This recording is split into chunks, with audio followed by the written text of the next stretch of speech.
Kita lanjut ya untuk review situs Gua Pawon ini. Jadi tadi gengs, menurut penjelasan Pak Hendy, salah satu pengelola Gua Pawon di sini, ini dulunya itu lautan gitu gengs. Jadi terbentuknya Gua Pawon ini dulunya dasar lautan ya Pak ya? Dasar laut lah. Dasar laut gitu gengs. Nah, ini terumbu atas. Ini dimana dipakai sama manusia prasejarah untuk bikin tungku kebakaran di sini. Oh, terumbu asap ya. Nah ini gengs, namanya ini yang di atas yang penuh kelelawar ini, dulunya ini adalah cerubung asap. Cuma jadi nggak ada kelelawar. nggak ada kelelawar ya Pak ya? Karena kelelawar itu takut sama asap. Iya, jadi dulunya ini suka dipakai di bawahnya tungku manusia prasejarah ya Pak ya, atau manusia purba. Oke gengs, kita lanjut. Ini kita lagi naik ke atas. Iya Pak.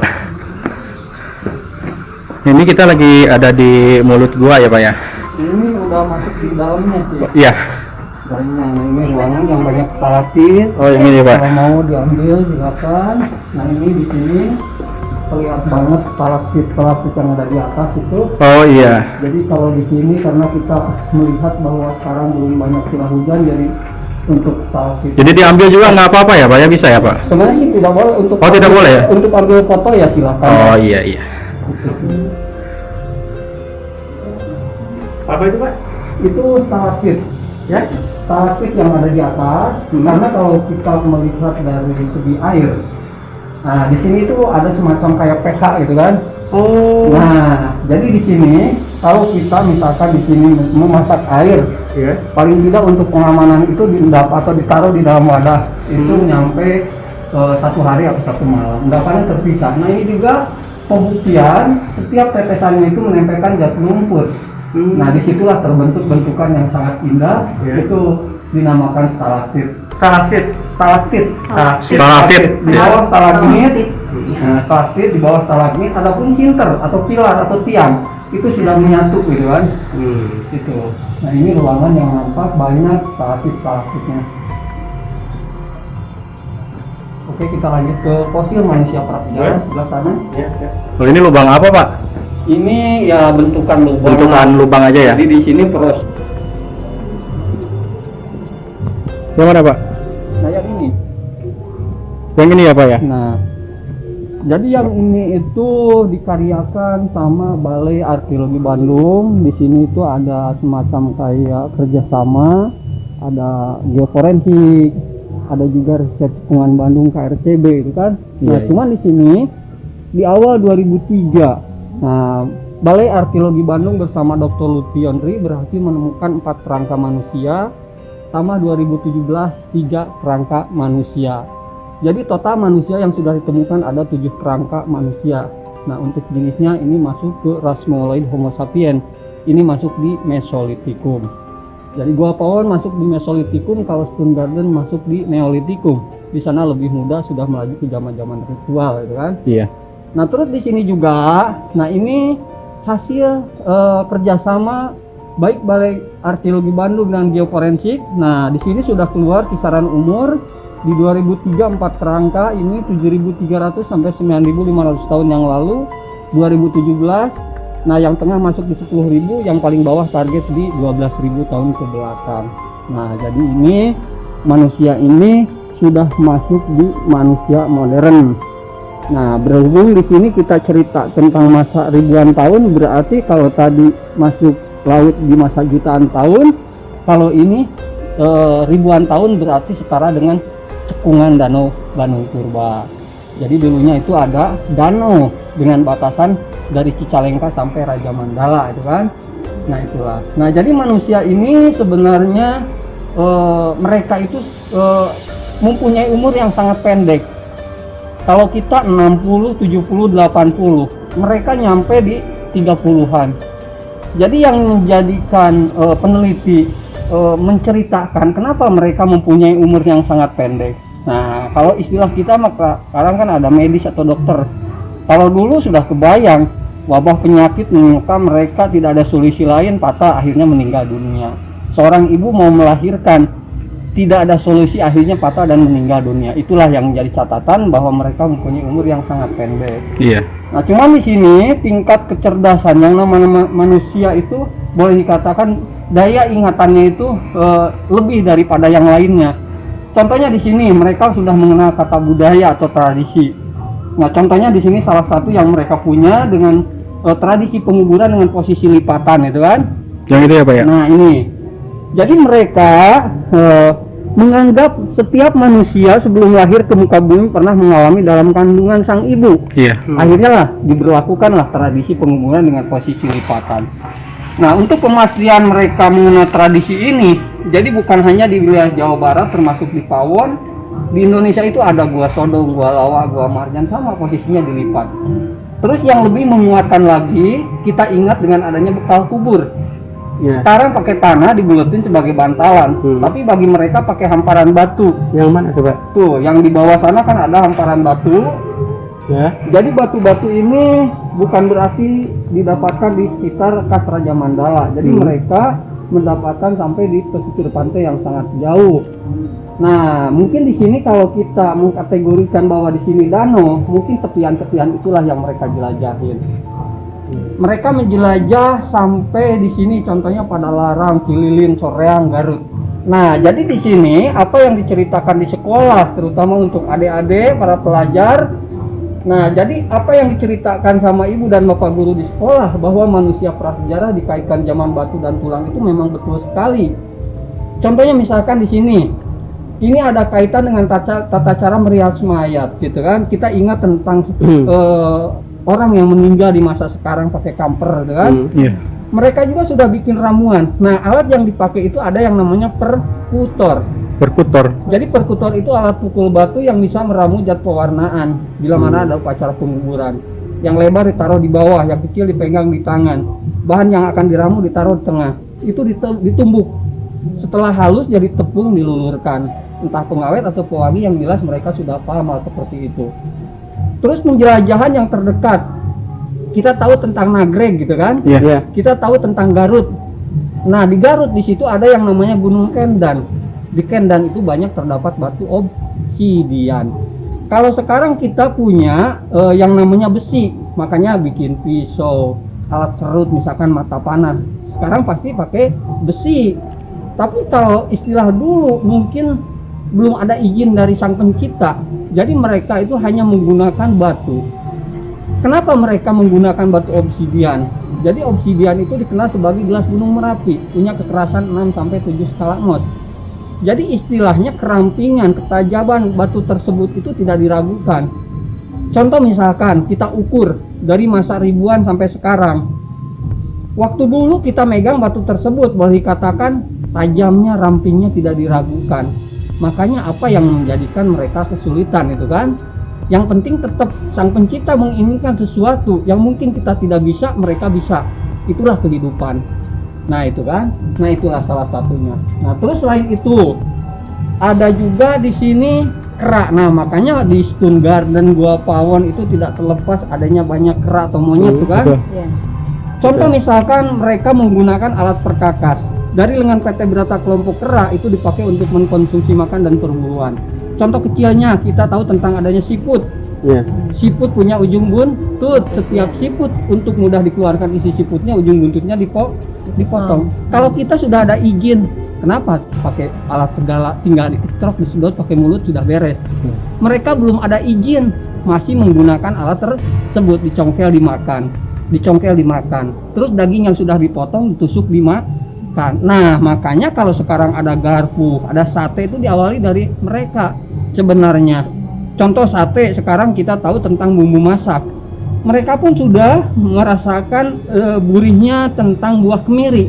Karena di sini banyak berserakan sampah-sampah dari tulang hewan yang sudah ditinggalkan bersamaan dengan cangkang kemiri, gitu kan.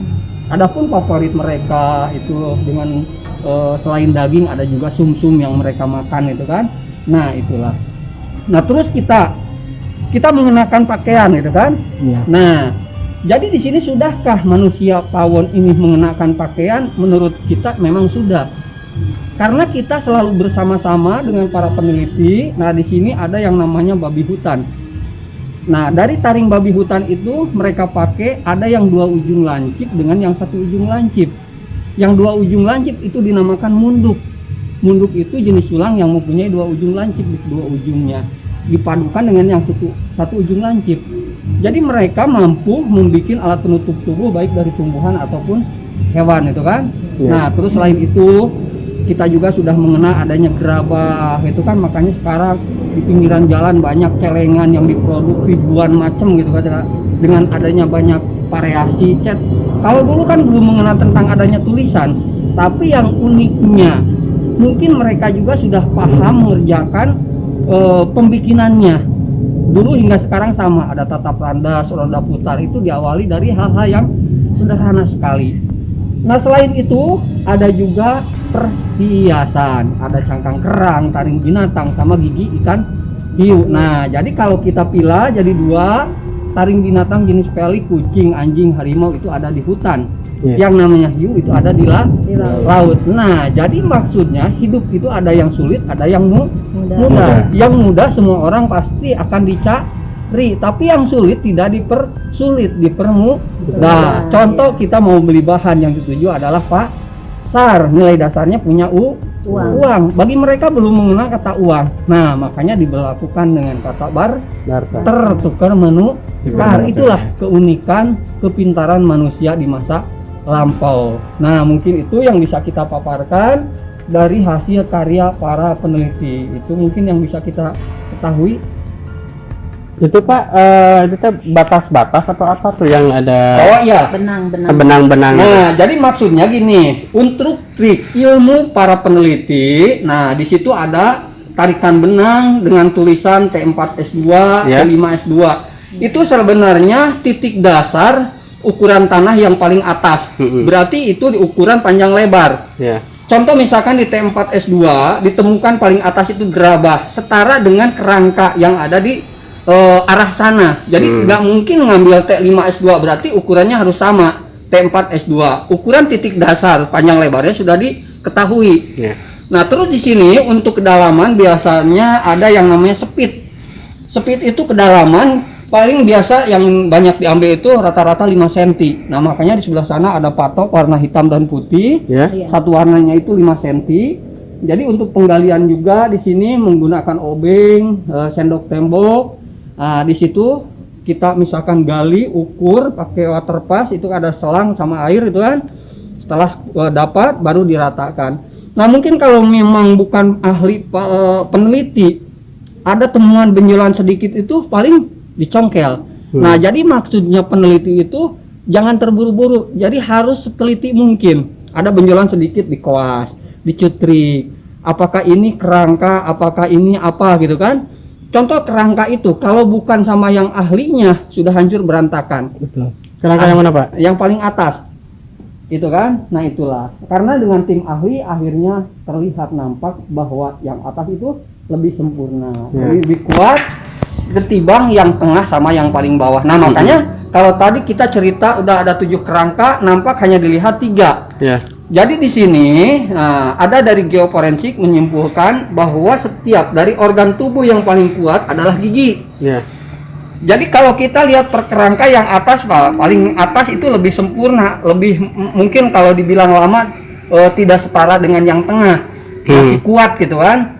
Nah, coba kalau istilah kita menemukan lebih bawah, yang tengah juga sudah hampir berantakan, apalagi yang bawah. Nah, maksudnya walaupun menemukan 1 gigi, tesnya beda, sudah masuk di 1 kerangka. Nah, terus ukuran tinggi badannya di sini rata-rata hampir sama dengan kita, cuman ada yang lebih tinggi itu kisaran antara 2,40 m, yang paling bawah 1 cm lah. Itu yang kita ketahui itu kan. Pintu, nah ini Jendela-jendela ya Pak? Ya, kalau di sana bisa diceritakan 1 titik lagi mungkin. Oh ya, boleh Pak. Pelan-pelan Pak. Oh iya, Sob. Dedek ini. Oh iya, pelan-pelan, awas hati-hati Dek.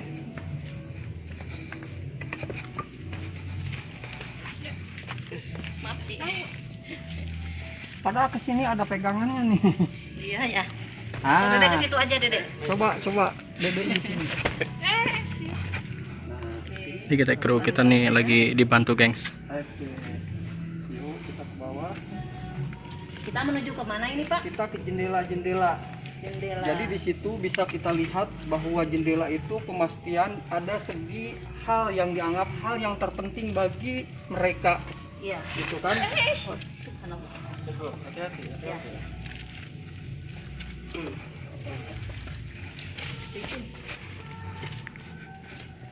Ada di sini senjatanya, oke? Coba dipegang.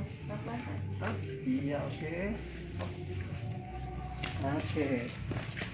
Nah, sini bisa.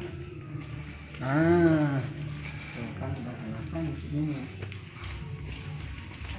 Nah, kita ambil di jendela yang ketiga aja. Yang itu ya Pak, Di situ yang di depan. lebih indah, untuk ceritanya lebih gampang lah. Yuk, oke. Oke gengs, nanti kita akan lanjut cerita ya bersama Bapak Hendy. Ini tadi katanya kita mau bercerita di jendela yang ketiga ya.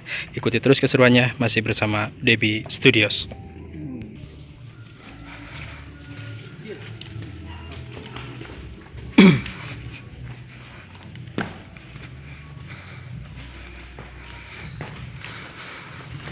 Nah, ini bisa kita cerita lagi di sini. Oh boleh Pak. Tempat terang. Sini aku. Nah, jadi di sini tuh salah satu rumah. Rumah ini bagian depannya menghadap ke sebelah utara. Cuman rumah mereka itu mungkin dilihat di situ ada bongkahan dari hasil rebohan. Nah, makanya kesimpulan di sini itu mereka itu entah pindah tempat atau punah. Nah, jadi di sini itu ada sesuatu hal yang dianggap hal yang sangat penting. Jadi setiap mereka memilih tempat untuk pindah tempat, itu ada tingkat hitungannya. Contohnya di sini, misalkan di jendela ketiga, di sini nampak lihat kita ke bawah. Nah, di sini udah jelas yang mereka cari biasanya air sebagai faktor kehidupan utama. Di bawah sana ada mata air. Nah, terus di sini mereka juga mengharapkan setiap rumahnya atau gua yang mereka istilah singgahi itu harus ada jurangnya. Jadi maksudnya waktu mereka hidup di alam terbuka, tantangan yang paling mereka takutkan itu serangan hewan buas. Nah, jadi di sini mempunyai arti tingkat kepentingan. Berarti mereka juga menghindari faktor bahaya dari serangan hewan buas. Jadi multifungsi gua sebagai hunian sekaligus untuk pengamanan dari hewan buas tersebut, gitu kan? Nah, itulah. Nah, itu mungkin yang bisa tambahkan kita untuk cerita tentang pawon ini. Ya. Oke, terima kasih banyak Pak. Sama-sama. Barusan kita sudah review ya bersama Bapak Hendy ya Pak ya, Iya, selaku iya. pengelola yang dari gua Gua Pawon ini ya Pawon. Pak ya. Oke, terima kasih banyak Pak atas waktunya. Sama-sama. Semoga review kali ini menjadi suatu pembekalan atau istilahnya pembelajaran bagi kita semua ya Pak ya. Iya, iya, Amin ya betul, rabbal alamin. Oke Pak, makasih banyak. Iya, Wassalamualaikum sama-sama. warahmatullahi wabarakatuh. Waalaikumsalam warahmatullahi wabarakatuh.